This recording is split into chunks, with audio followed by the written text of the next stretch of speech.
Ayan, bakit violet yung color? Short version na lang muna, may long story ano. Basically, si NET, dad namin, siya yung nag-start ng Hopia Ube flavor sa Philippines. Sa ube? So, ube related pala. Sa ube kami sumikat.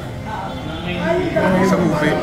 So, before, dati siyang Mongo, red Mongo, baboy. 3 types lang ang Hopia.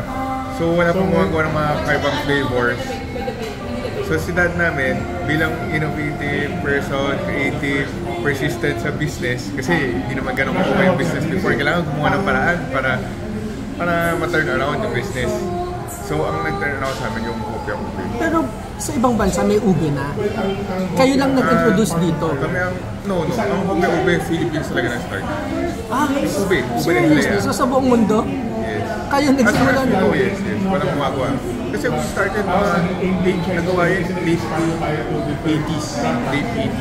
Was it a hit right away? No. Yung ube? Ano yan? Actually, ang Hopia Ube unang sumikat sa US.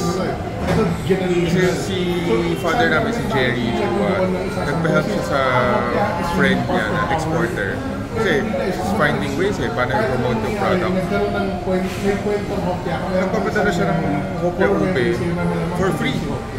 Sampler lang. Mr. Lim, can you send this sa US, export mo naman. For free lang, sample.